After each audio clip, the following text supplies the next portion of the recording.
여러분 안녕하십니까?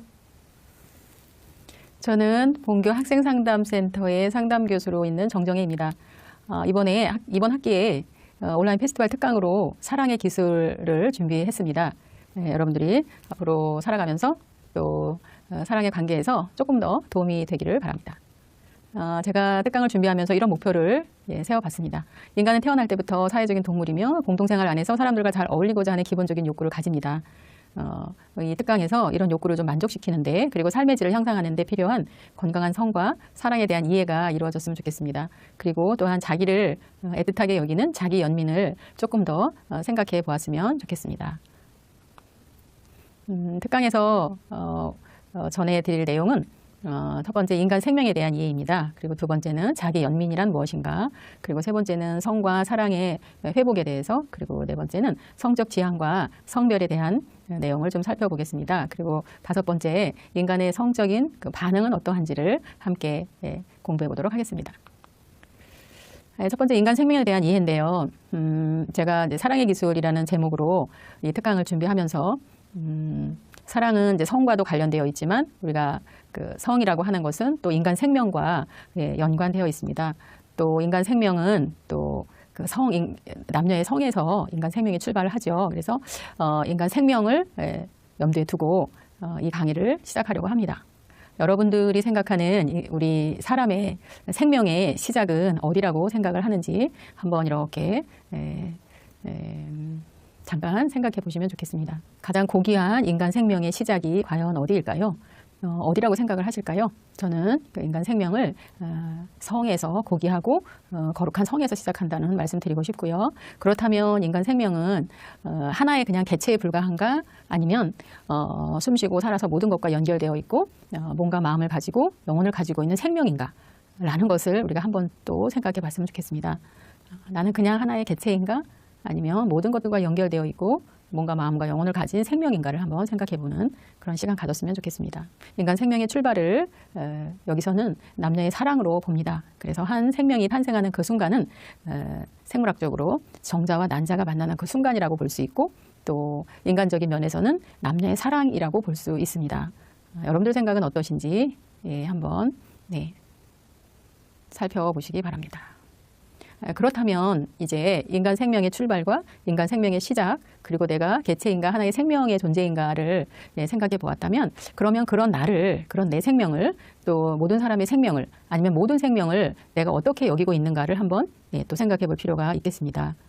여기서 자기 연민이라는 것, 우리는 누구나, 제가 목표에서도 밝혔듯이 사람은 누구나 어디인가 소속되어 있고 싶고 인정받고 싶은 요구가 있습니다. 이제 우리는 성인이기 때문에 누구로부터 이제 뭐 영아기나 유아기에 뭐 부모님이나 주위 양육자로부터 받았던 관심과 그런 어떤 인정을, 무조건적인 칭찬을 기대하기는 이제 좀 어려운 나이가 되었죠. 그렇다면 이제 나를 인정해주고 또 내가 누군가에게 이렇게 누군가와 함께 하고자 하는 이런 욕구를, 이런 동기, 이런 니즈, 이런 것들을 이제 어떻게 충족시킬 것인가. 이럴 때 우리는 자기연민이라는 방법을 통해서 나 자신을 내가 스스로 소중한 존재로 여길 수 있습니다. 이것이 셀프 컴패션, 자기 연민이라고 할 수 있습니다. 자기 연민과 관련해서 나는 나 자신을 얼마나 사랑하는가라는 질문을 나에게 해볼 수 있습니다. 여러분은 저를 포함해서 나 자신을 얼마나 사랑하는가?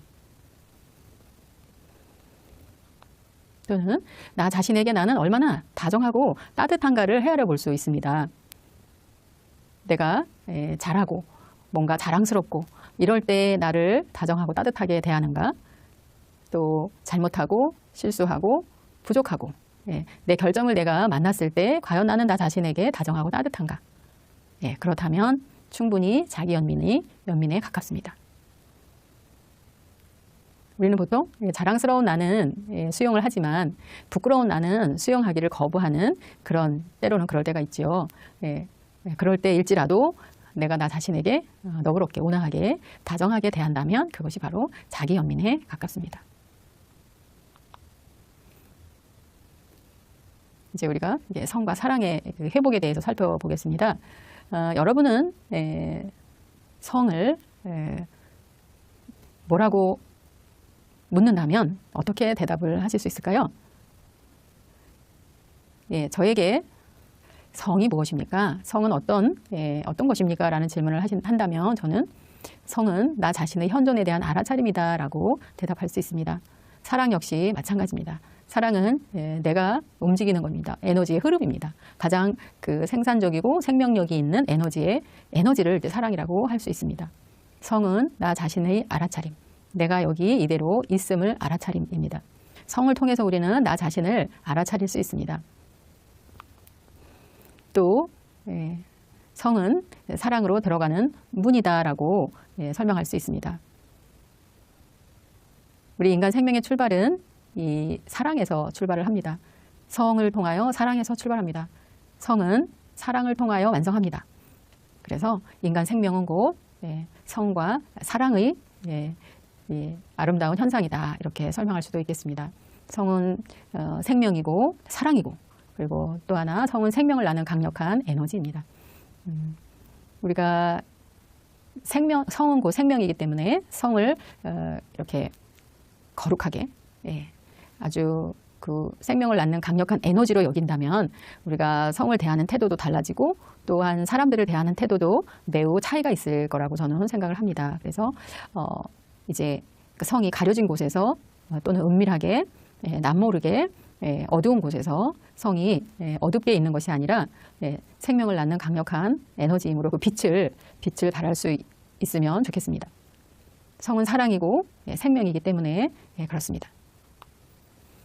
자, 이제 성적인 지향과 성별에 대해서 좀 설명을 하려고 합니다. 미국에서 이제 이 성과 관련된, 성교과 관련된, 또 성치료와 관련된 그 미국 과정을 이제 공부를 할 때 저에게 가장 인상 깊었던 그 슬라이드입니다. 그래서 제가 그대로 한번 소개를 해보는데요. 보이시죠? 이 노란색의 이 모형은요, 미국에서 그 어린이들이 좋아하는 그 쿠키, 과자의 모양입니다. 이거 이제 펄슨, 사람 모양의 이제 과자인데, 이게 이제 친숙하니까 여기에 이제 성을 설명하는 그림으로 이제 활용하게 되었어요. 성을 이야기할 때, 성적 지향을, 성에 대한, 성별에 대한 이야기를 할 때 이렇게 주로 세 가지, 크게 세 가지를 살펴볼 수 있습니다. 하나는 성 정체감, 하나는 성적 지향, 그죠? 어디로 에너지가 향하고 있는가, 그리고 또 하나는 생물학적 성, 그리고 여기 하나를 더 포함한다면 성적인 표현이 되겠습니다.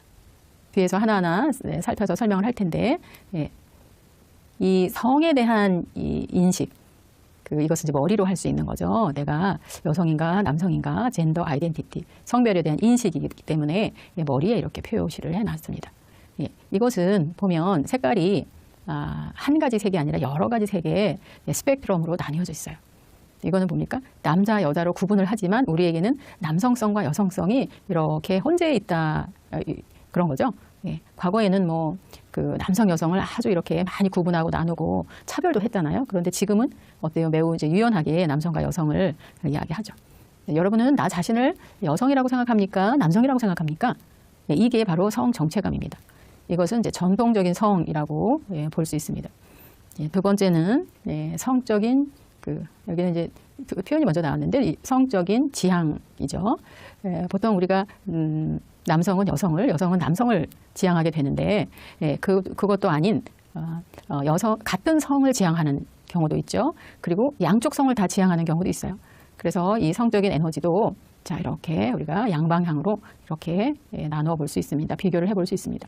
그리고 여기 이제 생식기의 생물학적 성을, 바이올로지컬 섹스, 생물학적 성을 표시를 해놨는데요. 이것은 생물학적으로 여성이냐 남성이냐 아니면 중성이냐를 나누어 볼 수 있는 겁니다. 뒤에 슬라이드에서 조금 더 자세히 설명을 할게요. 그리고 이제 성적인 표현들이죠. 굉장히 여성스럽다, 남성적이다, 아니면 중성에 가깝다, 이런 표현들을 우리가 하게 되죠. 이것은 행동이나 옷차림이나 이런 행실, 상호작용하는 거, 이런 것들을 보면서 전통적인 성 역할을 기반으로 해서 성별을 표현하는 방식입니다. 머리로 생각하는 그 젠더, 아이덴티티, 성 정체감이죠. 이것을 우리는 사회적인 성, 그래서 전통적으로 문화적으로 그 남성과 여성에 대한 그런 역할이 있어요. 그리고 남성 하면 떠오르는 어떤 방식이 있죠. 여성 하면 이러이러하다라고 하는 사고 방식이 있죠. 그래서 이것은 후천적으로 학습되는 성입니다. 생물학적인 성보다 후천적으로 학습되는 성이에요. 그래서 성 정체성은 머릿속에서 아까 앞에서 설명한 대로 나 자신을 어떻게 생각하는가, 내가 남성인가 여성인가 라고 하는 거죠. 호르몬 순위가 같은 화학 물질과 그 의미를 해석하는 방식들이죠. 그래서 여성적인가 남성적인가 혹은 제3의 성인 젠더 퀴어인가를 내가 나를 생각할 때 아이덴티티는 이렇게 분류가 됩니다. 여러분들은 저는 생물학적으로도 여성으로 태어났고 여성이고 후천적 사회적으로도 여성이라고 저는 이제 성 정체감이 형성이 된 거죠. 그러지 않을 수도 있고 내가 생물학적 성과 후천적으로 학습된 성이 그 전통적인 사회적인 성이 다를 수도 있겠죠. 네. 그래서 이 성 정체성, 성적은 자신의 성별을 기준으로 신체적으로 정신적으로 이거가 좀 잘못됐는데 여기가 이게 들어가야 되는 거죠.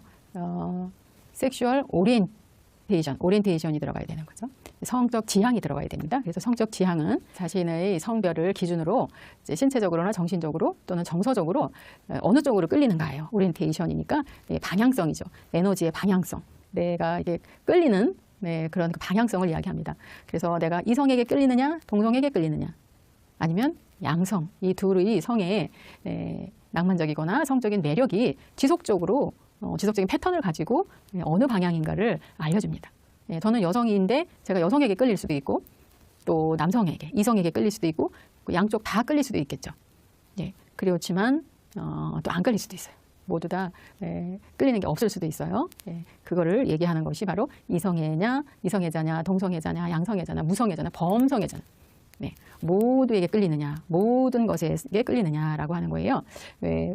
범성애의 예를 보면, 범성애의 예를 보면요, 우리나라에서는 그런 사례나 동영상을 보지는 못했지만 이제 그 성교육 성취력 과정을 이제 공부를 하게 되면 많은 범성애자들을 볼 수가 있어요. 그런 동영상도 있고 교육 자료가 있는데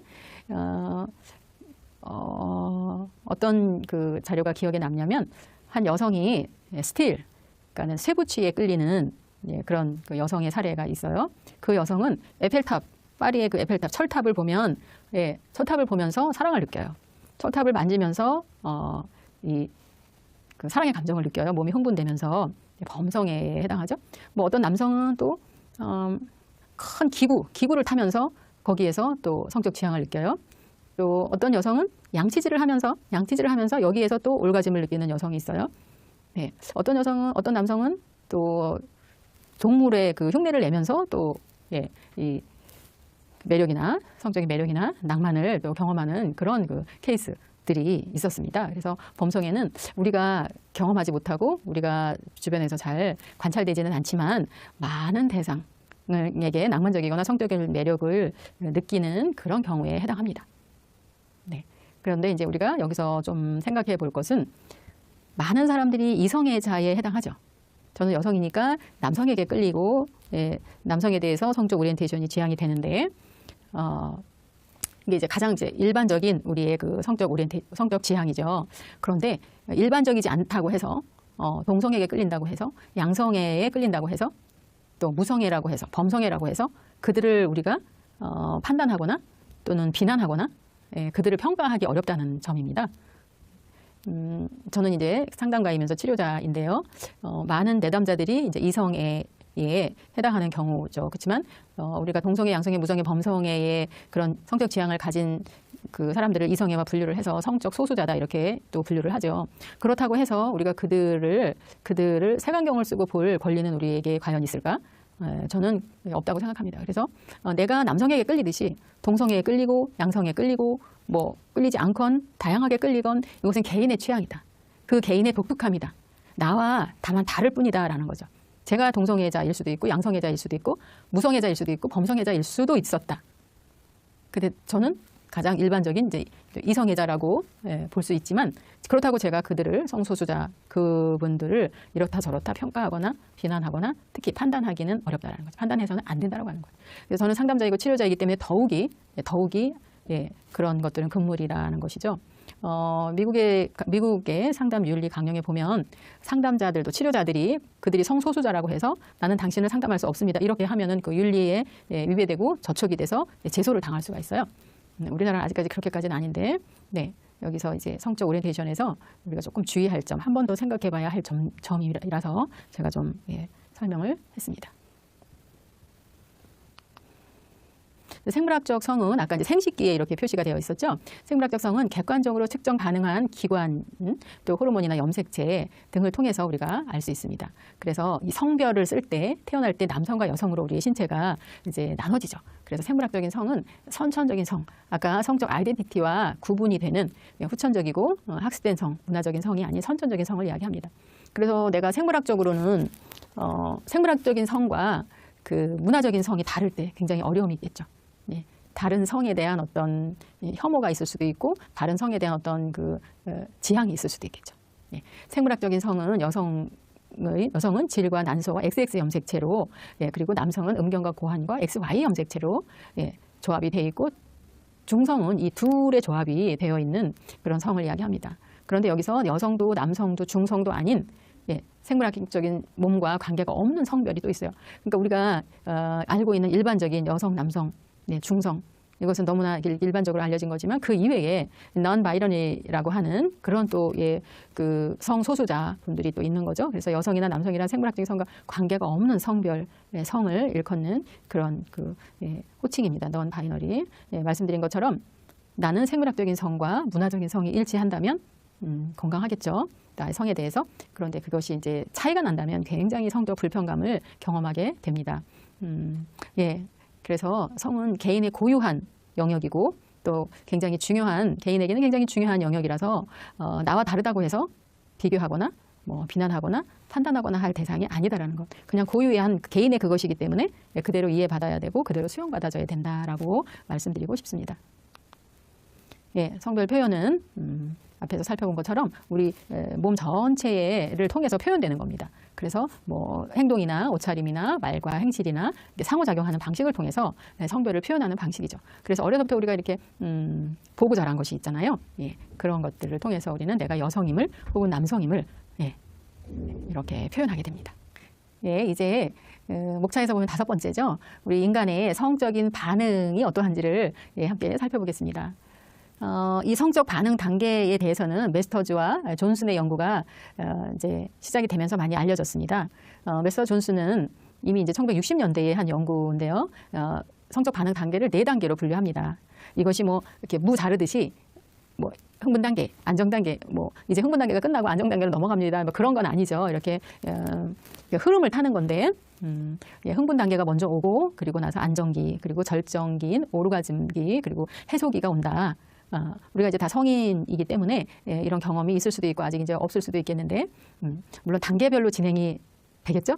예, 단계별로. 그래서 이렇게 일반적인 이야기죠. 일반적으로 보통은 이렇게 진행이 된다라는 거예요. 그렇다고 너 흥분 단계도 안 거치고 뭐 절정 오르가즘기를 거치냐, 뭐 오냐, 이렇게 해보기는 좀 어려울 것 같고요. 그냥 우리가 이론적으로 분류를 하자면 이렇게 분류할 수 있는 거죠, 단계를.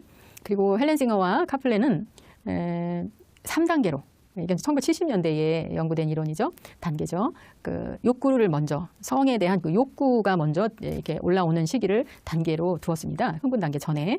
그래서 내가 사랑을 하고 싶다. 사랑에 대한 욕구가 생기고 나서 안정기와 흥분기가 온다고, 예, 이분들은, 예, 구분을 했어요. 그래서 그 2번째 단계를 성적으로 굉장히 이렇게 각성되는 그 단계를, 예, 두었습니다. 2번째에 두었습니다. 그리고 그러니까 안정기와 메스터 존슨이 2단계와 3단계에 있던 것을 2단계에 묶어서 두었고요. 그리고 이제 오르가즘기로 나눴는데, 절정을 경험하는 그 단계죠.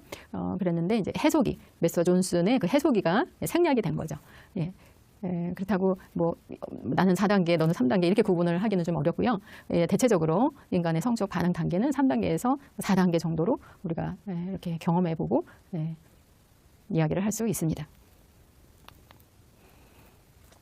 우리 인간은 이제 그 성이라고 하는 욕구를 가지죠. 성욕은 우리의 욕구 중에 그 본능적인 욕구에 해당합니다.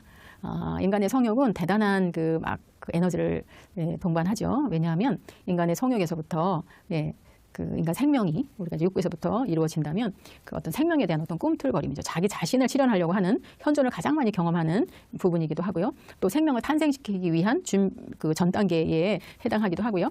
이렇게 인간 성욕은 굉장히 많은 에너지를, 예, 품고 있습니다. 그래서 이 인간 성욕의 그 요소를 학자들이 이제 3가지로 이렇게 구분을 하는데, 성욕하면은 우리가 어떤 기대감이 떠오르죠. 그리고 어떤 개인의 어떤 신념과 가치를 포함하고 있습니다. 우리가 성에 대해서 어떻게 생각하세요? 또 성생활이 어떠세요? 이렇게 질문을 한다면 10이면 10사람, 100이면 100사람이 다 뭐가 기대가 다르고 신념과 가치가 다 다를 거예요. 내가 경험했던 것, 내가 지금까지 살아온 것, 예, 또 내가 이렇게 생각하는 것, 그것에 대한 그 욕구, 성욕이 예, 매우 차이가 있겠죠. 이렇게 성욕을 구성하는 요소는 기대와 신념과 가치에 따라서 예, 다르겠고, 그 다음에 드라이브한 그 욕구에 따라서도 다르죠. 욕구가 굉장히 높은, 성욕이 굉장히 높은 사람이 있는가 하면 성에 대한 욕구가 낮은 사람도 있을 거고요. 기대와 신념, 가치도 마찬가지겠지만, 그리고 성에 대한 어떤 동기가 어떠냐. 우리가 이제 성욕에 대해서 동기도 사람들마다 다 다르죠. 내가 성행위를 하는 이유를 한번 생각해 볼 수 있어요. 만약에 여러분들이 경험이 있다면, 앞으로 경험을 하게 된다면, 나는 어떤 이유로 성생활을 할까요? 당신의 성생활은 어떻습니까? 이런 질문을 받는다면 우리는 이제 머뭇거리고 망설이면서 한번 생각을 해보겠죠. 나는 성을 어떻게 생각하는가? 내가 성행위를 한다면 나는 어떤 동기로 성행위를 하는가? 다만 본능을 채우기 위해서인가? 아니면 나를 실현하기 위해서인가? 아니면 사랑을 완성하기 위해서인가? 아니면 생명의 탄생을 위해서인가? 아니면 명령에 복종하기 위해서인가? 아니면 누군가와 친하게 지내기 위해서인가? 다양한 동기부여가 있어요. 그래서 인간 성욕의 요소는 이렇게 크게는 이 밖에도 많은 어떤 요소들이, 더 많은 요소들이 있겠지만 기대나 신념과 가치, 그리고 욕구, 또 동기부여에 따라서 인간 성욕은 구성이 된다. 성욕이 드라이브하게 올라올 수 있다라고 설명드립니다. 여기서 이제 성욕과 관련해서 우리가 어떤 성생활, 어떤 성행위와 관련해서 이성애자들의 딜레마라고 해서 남녀에게 있어서 성생활은, 성행위는 조금 차이가 있다는 어떤 그걸 좀 여기 소개를 하는 거예요. 그래서 우리가 이제 남자에게 있어서 성행위는 스트레스를 해소하는 것, 이게 동기부여가 될 수가 있겠죠. 또 뭐 기대감도 여기에 포함될 수 있겠죠. 하지만 이제 여성에게 성행위는 스트레스가 없어야 하는 것. 굉장히 좀 다른 신념과 가치, 기대감이 다른 거죠. 동기부여가 또 다른 거죠. 그래서 이 점에 대해서는 좀 합의점이 좀 필요할 것 같아요. 두 파트너 사이에 합의점이 좀 필요해요. 예, 그래서 스트레스도 해소하면서 스트레스를 없애주기도 하면서 그 여성과 남성이 그 본능, 어떤 성적인 동기와 욕구와 또 성적인 그 성욕을 해소하는 것들이 좀 차이가 있죠. 남성과 여성은. 그런데 이제 이렇게 이런 그 딜레마를 소개했듯이, 그렇다면 우리가 좀 협의가 좀 필요하겠죠.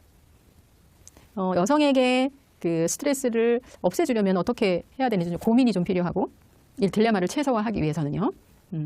남성이 성행위, 스트레스를 해소하기 위해서만 성행위를 하게 된다면 거기에서도 좀 합의점이 필요하고, 서로 욕구와 기대와 신념과 가치를 서로 조율할 필요가 있지 않을까.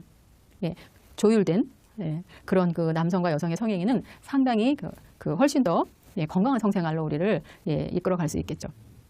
그런데 그냥 이런 딜레마에 계속 딜레마가 이어진다면 성생활이 건강한 성생활에서 점점 멀어질 수가 있겠죠. 인간의 성욕에 대한 그 요소였습니다. 요거는 이제 우리가 에로틱에 대한 그 호기심 스펙트럼인데요. 통제를 하거나 통제되거나. 여러분들 두 사람의 파트너가 있어요. 그런데 한 사람은 통제하거나 한 사람은 통제되거나, 여기에 이제 역할이 있겠죠. 때로는 이게 이제 역할이 바뀌어질 수도 있겠고요. 그래서 여기에 따라서 그 얼만큼 이제 호기심이 있느냐, 그리고 성적 환상이 있느냐, 그리고 성적 행동을 하기까지 통제되거나 통제하거나 이렇게 되면서 이 전개가 된다라는 거죠. 에로틱한 것들이, 그 호기심들이. 그래서 호기심에서 출발해서 호기심이 많게 되면 이제 성적 환상으로 가는 거고, 성적 환상이 많게 되면 그것이 행동으로 옮겨질 수도 있고. 그래서 성적인 그 호기심이 여러분에게, 나에게는 이제 얼마나 지금 이렇게 보유가 되고 있는지, 성에 대한 그 동기부여하고는 조금 다른 호기심이라고 썼잖아요. 그래서 호기심과 환상과 행동에 따라서 통제되거나 통제하거나로 이렇게 스펙트럼으로. 근데 조금씩은 이게 다 이렇게 그 스펙트럼이라는 게 이게 정해진 그 범위만 있는 게 아니라 이렇게 편재해 있다라는 거죠. 이렇게 연결되어 있다라고 하는 거잖아요. 그래서 호기심과 환상과 성에 대한 그 에로틱에 대한 호기심과 환상과 행동에 따라서 이것이 좀 통제권이 달라진다라는 그런 얘기 드렸어요. 호기심이 많으면 통제할 수 있죠. 환상이 많으면 통제할 수 있죠. 행동이 많으면 통제할 수 있죠. 예, 적으면 많은 사람에 의해서 통제될 수도 있겠죠. 예.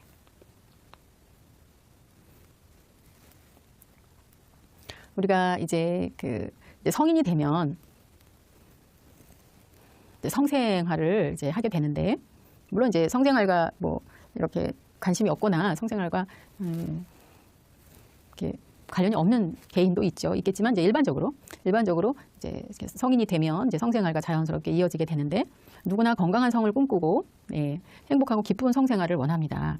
근데 여기서 이제 제가 성교육 또 성치료를 공부하면서 가장 중요하게 생각했던 것이 바로 성적 공감이었어요. 그래서 사랑의 기술을 준비하면서 이제 마지막에 좀 강조하고 싶은 것이 바로 성적 공감입니다. 그래서 우리가 이제 사람을 이해하는 심리학에서 사람을 이해하는 방법을 크게 이제 세 가지 방법이 있는데, 그 첫 번째가 이제 일반적인 상식적인 이해예요. 그거는 그냥 같이 지내보면 저 사람이 어떤지를 우리가 가늠할 수 있어요.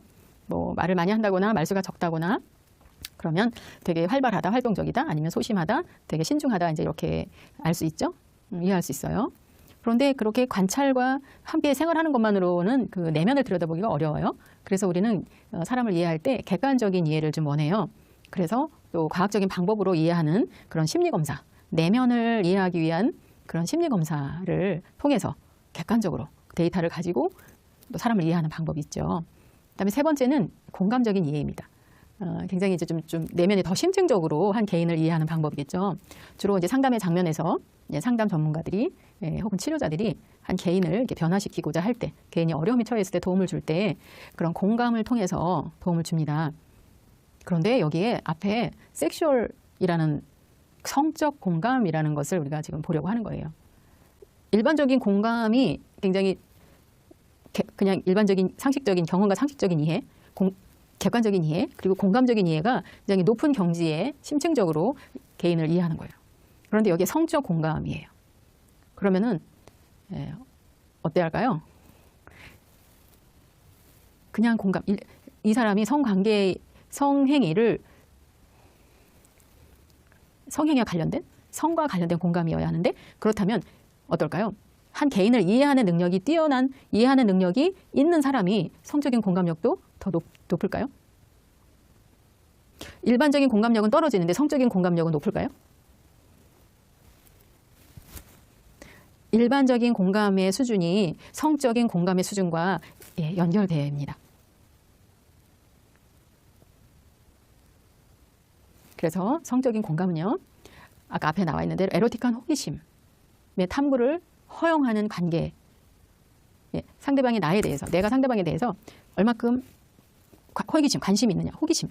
이거는 호기심이라는 이 말 안에는 굉장한 그 설렘과 존중이 들어가 있습니다. 에로틱한 호기심이에요. 그냥 예의 없이 막무가내로 대하는 게 아니라 어떤 세계가 펼쳐질까, 어떤 것이 있을까, 어떤 것이 준비되어 있을까, 굉장히 설레이고 굉장히 새롭고 굉장히 신선하고 처음 경험해보는 듯한, 이게 호기심입니다. 무엇이 과연 있을까라고 하는 그것이 호기심이에요. 네. 에로틱 큐리오시티인데, 큐리시티. 여러분 호기심이라는 단어에 좀 집중해 보시기 바랍니다. 여러분은 성적 호기심에 대해서 어떤 호기심을 가지고 있는지, 호기심의 탐구를 허용하는 관계의 안정감 및 연결감의 상태예요. 어쩌면 오늘 제가 준비한 이 특강에서 가장 중요한 키워드가 바로 성적 공감입니다. 물론 앞에서 성은 사랑으로 들어가는 문이다를 제가 강조를 했습니다. 그것과 성적 공감은 여러분들 잊지 않으셨으면 좋겠습니다. 성적 공감은 에로틱한 호기심의 탐구를, 파트너의 호기심의 탐구 혹은 나의 호기심의 탐구를 허용하는 관계의 안정감과 연결감의 상태이다. 그래서 이 성행위를 위한 성생활을 건강한 성생활을 위해서는 안전함이 확보가 돼야 되죠. 우리가 편안하고 안전해야 무언가를 할 수 있잖아요. 더군다나 성은 개인의 가장 개인적인 것이고 아주 그 신성하게 수행돼야 할 것이기 때문에 더욱더 안전해야 되고 또 연결감이 느껴지는 상태여야 합니다. 혼자서 하는 것이 아니라 파트너와 함께 이루는 수행하는 것이기 때문에 연결감이 있어야 합니다. 우리가 동물들이 가장 포악해질 때가 있어요. 그때가 언제냐면 먹을 것을 남에게 침범당했을 때 그리고 짝짓기를 할 때 이 두 상태에서 동물들은 굉장히 예민해지고 거기에 거의 목숨을 걸죠. 그래서 짝짓기를 할 때도 주변이 모두 이렇게 안전해야 짝짓기를 할 수 있는 거죠. 우리 인간은 그것보다 더 훨씬 더 안정감과 또 하나 연결감의 상태가 이루어져야 합니다. 이럴 때 우리는 이제 성적 공감을 획득할 수가 있습니다. 성적 공감과 관련해서는 안정감과 연결감을 기억했으면 좋겠습니다. 안전한 관계냐? 모든 것이 관계도 그렇고 공간도 그렇고 몸과 마음도 그렇고 안전한가? 내 몸이 안전하지 않아요. 어디엔가 지금 좀 불편해요. 몸이. 그러면 성적 공감을 좀 만끽하기가 어렵겠죠? 또 너와 내가 연결되어 있지 않아요. 무엇으로? 사랑으로? 유대감으로? 안전하지 않죠. 연결되어 있지 않아요. 연결되어 있어야 성적 공감을 우리가 기대할 수 있습니다. 내가 성폭력을 입었다. 연결감이 없습니다. 그래서 최대의 성적 공감을 우리가 누리기 위해서는 안정감과 연결감이 확보가 되어야 한다라는 것이죠. 성적 공감에 대해서 제가 좀 길게 설명을 드렸습니다. 파트너와 성생활을 함께 하게 된다면 나는 성적 공감을 지금 잘 하고 있는가? 안전하게 하고 있는가? 연결감을 느끼고 있는가? 상대방이 나에게 대해서 호기심을 가지고 있다면 그것을 허용하는가? 여기에 주목해 보시기 바랍니다. 그런데 이제 이런 성적 공감대를 누리는 것을 이제 막는 장애물이 있어요. 그게 뭐냐면 저 사람이 파트너가 나를 잘 못한다고, 부족하다고 판단할 것 같다라는 두려움이에요. 그것이 있으면 충분한 성적 공감대를 만끽하고 누리기가 어려울 수 있겠죠. 또 저 사람이 내가 부족함 때문에, 나의 부족함 때문에 연결되지 않을 수 있다라는 두려움이에요. 또 자신의 에로틱한 호기심과 환상을 파트너가 싫어하고 멀리하고 싶지는 않을까 하는 두려움이에요. 또 파트너가 우리의 판타지에 대해서 부정적인 반응을 할지 모른다는 두려움. 이런 것들이 성적 공감대를 방해하고 가로막을 수 있습니다. 여기서 보면 두려움이죠. 이런 두려움으로 우리는 어떤 성에 대한 그 불안감을 가질 수 있습니다. 또 이런 불안감의 밑에는 또 어떤 수치심이나 죄책감이 또 자리 잡고 있을 수도 있습니다. 그래서 성적인 공감대를 충분히 이루고 누리고 이것을 서로 교류하는 데 있어서 어려움이 있게 되면 여기에 한 4가지 정도를 우리가 좀 이렇게 살펴볼 필요가 있습니다. 상대방이 나를 비난할 것 같다라는, 판단받을 것 같다라는 어떤 그런 두려움, 불안, 수치심, 죄책감 이런 것들이 나와 좀 내 안에 좀 있지 않는가, 이걸 좀 살펴볼 필요가 있습니다. 그런 것들이 이제 우리가 충분히 누려야 할, 우리 행복할 권리, 성적 공감을 누려야 할 권리를 이렇게 빼앗아가기 때문에 그렇습니다. 그것은 또 나 자신의 현존, 성을 통해서 나 자신이 여기 지금 이렇게 있는 나 자신의 현존을 또 느끼기 어렵게 만들 수도 있습니다.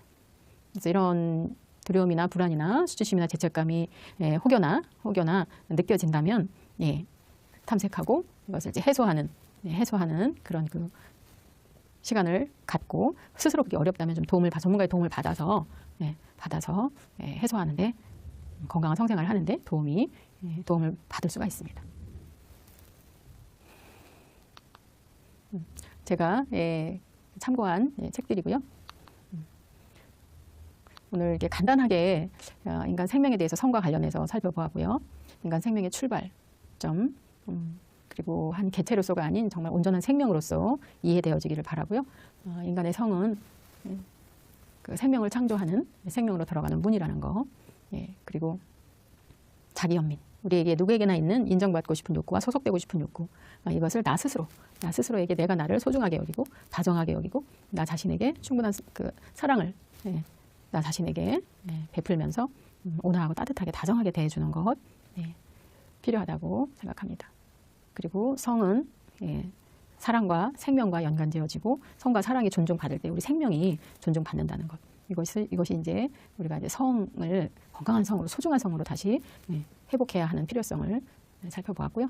성적 지향과 성별에서 5개의 그런 그 영역을 우리가 살펴봤어요. 성적 정체감, 문화적인 성이죠. 그다음에 성적 오리엔테이션, 성적 지향, 그죠? 내 성 에너지가 어느 쪽을 향해서 있는지, 그리고 생물학적 성, 남성과 여성의 염색체와 호르몬의 분비, 태어날 때 타고 태어난 성, 생물학적인 성이 있었고, 또 하나는 성별, 내가 여성인지 남성인지 중성인지, 그리고 또 하나는 성적 표현이 있었죠. 성적 표현에 있어서 우리가 문화적인 성이라고 그랬어요. 남성과 여성, 그리고 넌 바이너리 어디 속하지 않는 그런 그 성. 그래서 중요한 것은 일반적인 성이 아닌 그 성소수자들에 대한 우리의 그 인식. 또 하나는 뭐 성적 감수성도 있기는 한데요. 그런 인식이 어떠한지. 굉장히 개인적이고 고유한 것이라서 나와 다르다고 해서 그것을 뭐 판단하거나 차별하거나 그럴 권한이 우리에게는 없고, 서로 다름을 그냥 인정하고 이해하는 것 중요하다고 말씀드렸습니다. 그리고 인간의 성적 반응에 있어서 학자들의 그 4단계, 3단계가 있었고, 성적인 그런 호기심과 환상과 행동이 통제되거나 통제받거나를 나누게 되고, 그리고 이제 마지막으로 성적 공감대까지 어떤 그 호기심과 그리고 이제 연결감, 이런 것들이 이제 성적 공감대를 이루는 건강한 성생활을 위한 우리가 알고 느끼고 살아가야 할 그런 나의 현존에 관한 것이라는 거, 이것을 이제 이 사랑의 기술을 준비하면서 제가 드리고자 하는, 나누고자 하는 내용이었습니다. 여러분들 그 사랑의 기술 이 특강을 선택하면서 어떤 내용일 것이다라는 어떤 기대감이나 그리고 듣고 싶은 내용들이 있었을 것 같은데 어떠세요? 거기에 부합을 했는지, 아니면 기대 밖이었는지, 전혀 생각하지 않았던 것일 수도 있겠고요. 그래도 여러분들이 그 성과 관련해서 또 다른 측면으로, 또 다른 관점으로 바라보는 시간이 되셨으면 좋겠습니다. 잘 들어주셔서 감사하고요. 저희 학생상담센터에서 우리 학생 여러분의 고민과 어려움을 함께 합니다. 그래서 이제 많은 심리검사들이 있고요. 성격검사나 지능검사, 흥미검사, 적성검사, 기질검사, 인성검사 등등, 뭐 학습에 관한, 진로에 관한 검사들, 다양한 검사들이 객관적으로 나를 이해해 볼 수 있는 검사들이죠. 심리적으로, 심층적으로 준비되어 있고, 해석 상담도 제공받을 수 있고, 그리고 어려움이 있다면 개인 상담으로 연결해서 도움을 받을 수 있습니다. 언제든지 연락 주시기 바랍니다. 그리고 오늘 이 특강에 참여한 그 이수증은 티베루미에서 그 이 사랑의 기술 그 프로그램에서 만족도를 확인한 후 발급이 가능합니다. 여러분들이 공부한 내용 기억하시면서 만족도 체크해 주시고 이수증 발급, 2시간 이수증 발급에 도움 되시기 바랍니다. 대면 수업 1시간, 2시간과 온라인 수업 1시간은, 대면 수업 2시간 그렇게 지루하지 않은데 온라인 수업 1시간은 꽤 지루한 편이에요. 그래서 그냥 1시간 남짓 강의를 했지만 2시간 이수증을 드리고 있습니다. 만족도 확인하신 후 발급 가능하니까 여러분들에게 도움되었으면 좋겠습니다. 성에 대해서, 사랑에 대해서 조금 다른 관점으로 바라보는 시간, 건강한 성, 또 건강한 사랑, 또 자신의 현존을 성과 사랑을 통해서 건강하게 느껴보셨으면 좋겠습니다. 수고하셨습니다. 지금까지 사랑의 기술 특강 강의 교수 정정이었습니다. 고맙습니다.